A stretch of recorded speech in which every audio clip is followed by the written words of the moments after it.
Hey there everyone, what's up? Back today to give you my top games of 2013, which is something I've been meaning to do, but I just haven't been able to get around to it, mostly because I'm still playing games from 2013 that I wanted to try and finish before I got this video done. But it didn't actually happen. I didn't finish much of what I wanted to. But, I'm still going to make the video because, eventually you run out of time to do this kind of thing and nobody cares anymore. So, yeah, we are doing the top 10 games, and these aren't objectively top 10 games, obviously. These are just the games in 2013 that I enjoyed the most, I guess. Um, this is a kind of a ranking based on the how much enjoyment I got out of these games that were released in 2013.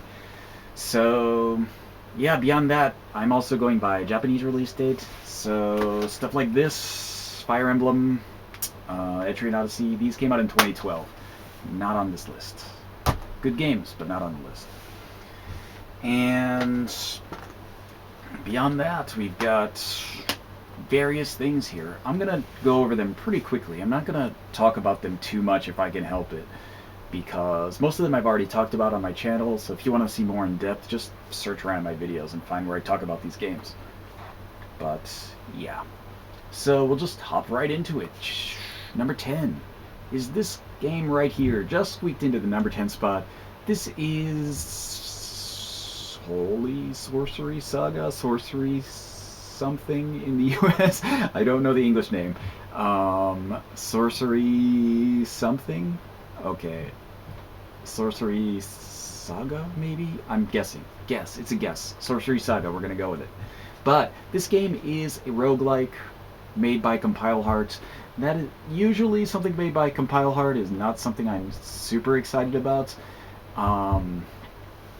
They tend to make games that are in a style that I'm not a fan of. This is also a style I'm not a fan of. I mean, the art style. But in this case, Compile Heart has a kind of history with roguelikes, of making good roguelikes. And when this was announced as a roguelike, even though it looks, like something I don't want to touch, it's it's actually quite a fun game. So, as a roguelike, it's a good roguelike. And more roguelikes is always a good thing. And roguelikes on my handhelds, I can give that a thumbs up. So, Sorcery Saga reaches in at number 10. And we'll jump right into number 9. Number 9 is going to be Mayq Cross Blood, or Labyrinth Cross Blood, on the PS Vita. And Mayq Cross Blood here is, of course, a first-person dungeon crawler. And the reason Mayq Cross Blood gets into the top 10 is that this game is the game that finally showed me that experience has the ability to make a good game. Not just a good game, a great game. And Mayq Cross Blood is not exactly a great game. It's not exactly a great game, but it fixes pretty much all the problems I had with the previous experience releases. So Demon's Gaze and Students of the Round, games like that I've talked about here. All of those games had some issues that made them just kind of good for me. Not great, but pretty good. And after playing Mayq Cross Blood, I feel that, okay, if they make another game like this, they are making another game like this, it will probably be great, because Mayq Cross Blood is actually quite good. It fixes the problems I had with the other games. It gives you full customization of your party, various modes, a good level of difficulty, interesting dungeons. It's all around a good first-person dungeon crawler. And it gives me high hopes for Experience and their future games, as long as they can find a publisher. So, that's number 9, Mayq Cross Blood. And number 8 is not a game I have. It's a downloadable game on the PC. So, number 8 is actually going to be a game I haven't talked about on my channel, so I might talk about it a little bit here, just so you know my feelings beyond the very basic things. And that game is Papers, Please.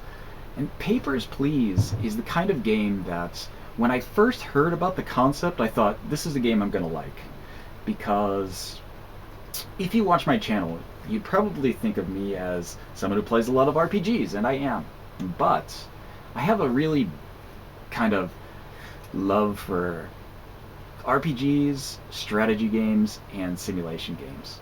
And Papers, Please falls into that third category, simulation games, but it's a kind of bizarre simulation where the simulation is that you are a citizen of a fictional kind of Eastern Bloc country in the early 80s, and you're working at an immigration checkpoint. So essentially, the game is you are checking people's visas and paperwork to see if they can or cannot enter the country. Sounds boring, but it's not boring, and it's really surprising how good it is. In that, when I first started the game, I thought, I'm just gonna be a dick. I'm gonna reject everybody who deserves to be rejected, and I don't care about their sob story. Reject. And sometimes you don't feel bad doing that in the game. Like, some people will come up with their passport written in crayon or whatever, and you just think, nope. Get out of here. Done. You just click that one off, collect your money, get them out of there.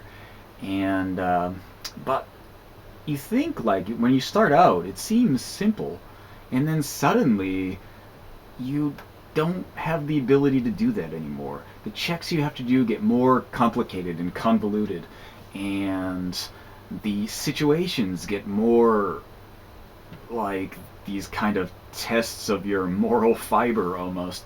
You start to feel like you have this bizarre balance to handle. You have to kind of handle everybody quickly and efficiently. That's the most important part. You have to get as many people through in a day as you possibly can to get money. And the money you use to pay your rent, buy food for your family, do all this stuff that you need to live and keep your family alive. But you also have people who are trying to live their lives in ways that, sometimes you'll get people who are like, they're criminals trying to escape into your country. And if you read the newspaper before the day, you can kind of figure out who it is. Or there'll be things like, people will have legitimate passports, but somebody will go in before them, and then when they go through, they'll pass you a note saying, like, the next person to come through is, going to sell me into sex slavery if he comes through. If you reject him, I'll be able to escape. Please reject him, or something. And that'll be and then that guy will come up and he'll have a valid passport, and you can reject him and, apparently save this girl from sex slavery, or you can let him go through. And the problem with that is that if you let him go through, you get money. If you don't let him go through, you might be penalized the money. So this is like, possibly your sick family will die, or you won't be able to pay your rent, or buy food, or pay for heat. And you have this kind of moral dilemma going on. There's all these types of situations like this where I don't know, it's bleak and depressing, and it like really makes you think about how things work, I guess, how life works, and how moral or immoral you are as a person, and what do you do in these kind of snap judgment situations. And I really enjoyed that game for that. I mean, every time I play it, it's depressing, but it's such a compelling game that had to be on my top 10 list. So that's Papers, Please on the PC. And number 7 is actually another PC game.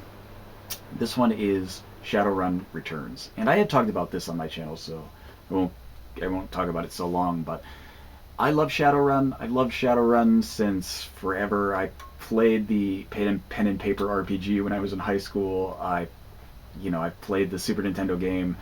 I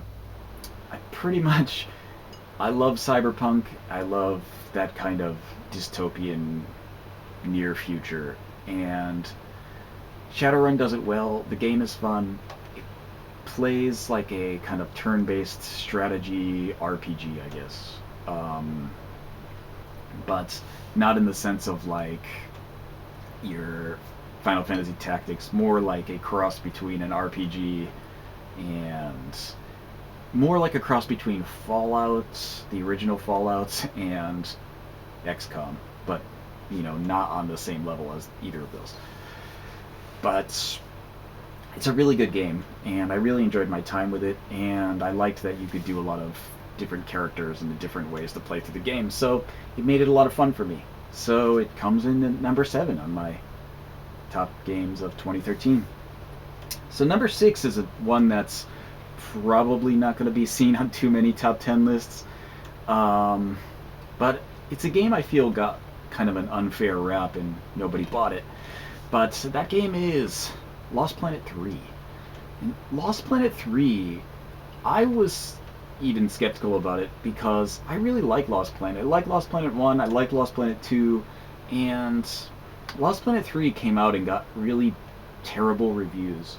But, of course, if you go only by reviews, you miss out on a lot of good stuff for the most part. So, this game, I've heard some other people on YouTube talking about it and saying how great it was, and I was, confused by like the huge gap in the way people have talked about the game. So I figured, well, I gotta play it myself to see how it is. And Lost Planet 3, shitty Lost Planet game. It's awful as a Lost Planet game because it's nothing like Lost Planet. It doesn't play like Lost Planet. The story doesn't work like a Lost Planet story. The way you move, the way you interact in the game doesn't work like Lost Planet. If you like Lost Planet and you want another Lost Planet 3 is going to let you down so hard. But if you want a game that's fun, third-person, kind of horror, action, sci-fi shooter, that's the way to explain it. It's the best way to explain it. It's like a good version of an Aliens game, and that's the best way to put it.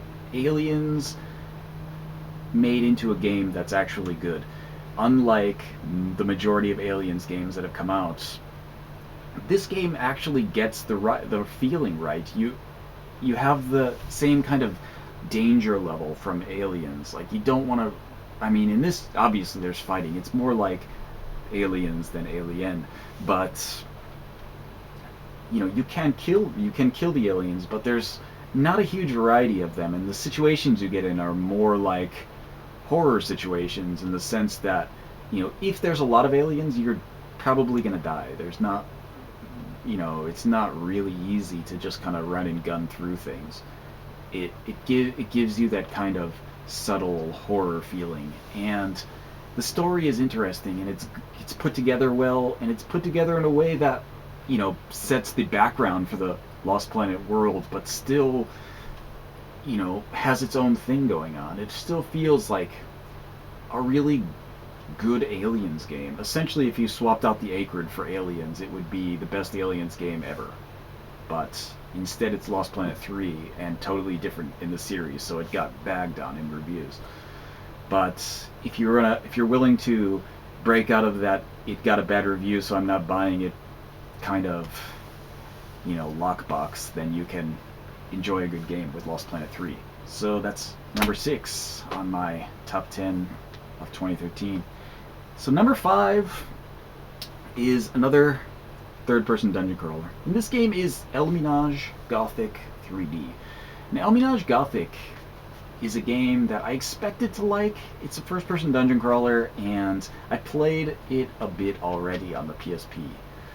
But when I heard the 3DS version was coming out, I stopped playing the PSP version in hopes that there would be some kind of upgrade to the 3DS version. So when I played the 3DS version, I really got to feel the kind of mastery of Starfish in making a wizardry clone. And I'm saying this like, essentially El-Menage Gothic is the best wizardry clone you can expect. They get the feel and the system and the way, the kind of difficulty and the way the systems all work together in wizardry, perfect. It's there are a lot of wizardry clones, but as I've said, El-Menage Gothic is like the filet mignon of wizardry clones. You can't really fault it for taking a good system and kind of copying it perfectly. And they did that. They pulled it off in a way that other Wizardry clones that I've played have not. And that's an achievement. It's something that makes me look forward to more games from Starfish. So, number 5 is El-Minaj Gothic. And number 4, another game that I think got unfairly treated. It seems to be a trend with Capcom. But that game is DMC, Devil May Cry. And DMC is a game that I was super excited for. When it came out, when they first put out the trailer and everyone freaked out because Dante had, looked bad. I was like one of the few people who were thinking like, I kind of like the new Dante design. All of my friends were like, I hate the new Dante design. And I was saying like, no, I think it's kind of cool. And I do think it's kind of cool, and I think what they did to Dante in this game is much better than what Dante had become by the end of Devil May Cry, the proper number 4. I mean, think about this. In Devil May Cry 4, Dante is like skiing on the back of a demon while eating pizza. He's like a Ninja Turtle from the cartoon series. Like, it's corny. It's not fun. It's not good. I'm sorry. Like, old Dante, anyone who wants him back aren't thinking clearly about what they want back, because in Devil May Cry 4, Dante was laughably lame. But Devil May Cry, this game, takes Dante in a different way. I mean, of course, everyone complains that, oh, he swears too much, he's childish, he's, whatever, but yeah, he is. If you play the game for only an hour, or you watch the opening video, maybe you could get that kind of reaction to him, but if you play the game in its entirety, you realize that there's a thing called character development that happens, and Dante turns from that kind of swearing dick to something totally different from that. And he becomes like a really cool and likable character.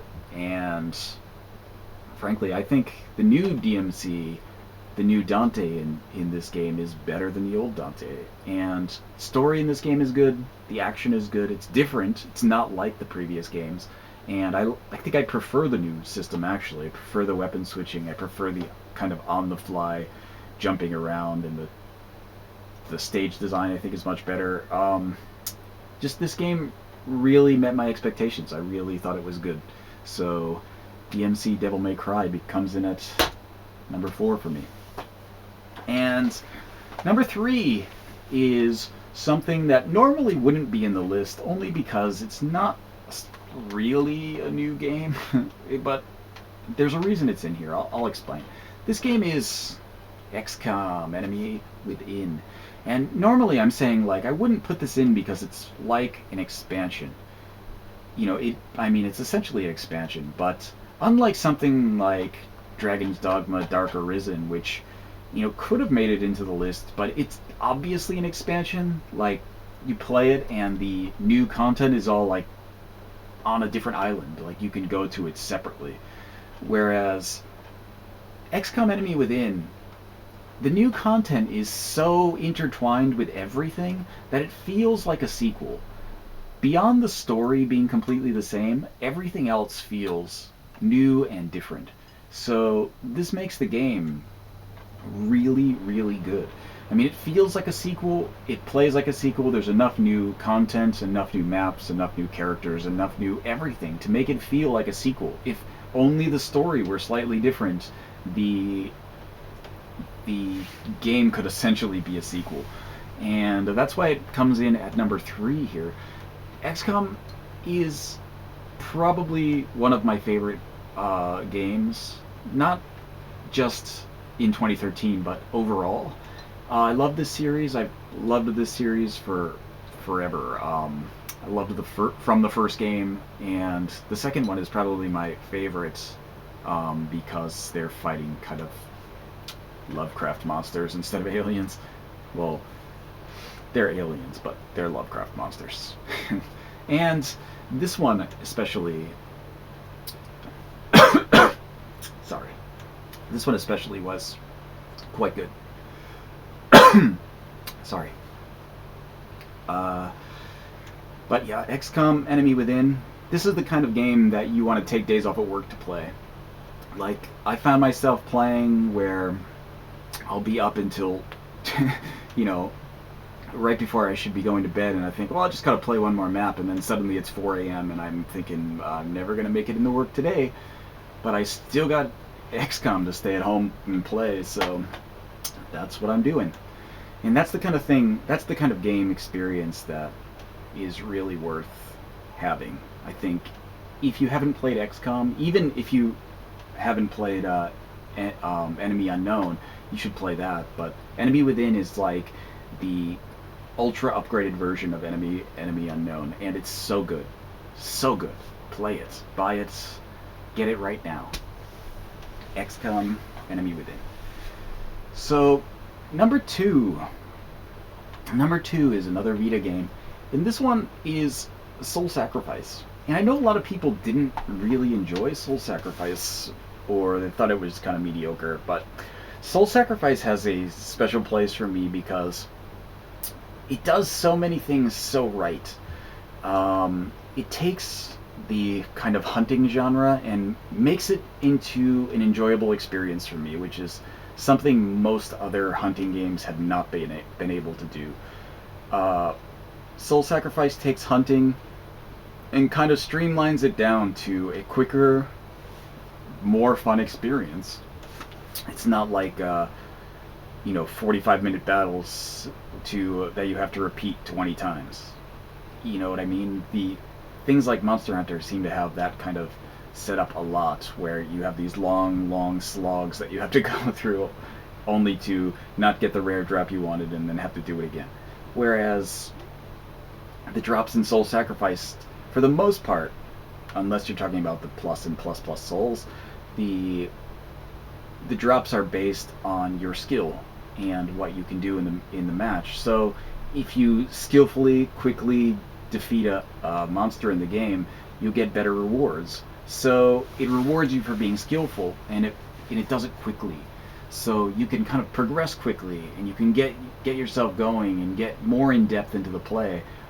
The more you play it, which is for all hunting games. But the thing with Soul Sacrifice is it does it in a way that's first quick and two interesting. It takes away a lot of the crafting of various things and kind of gives you more options to on the fly change the way you play.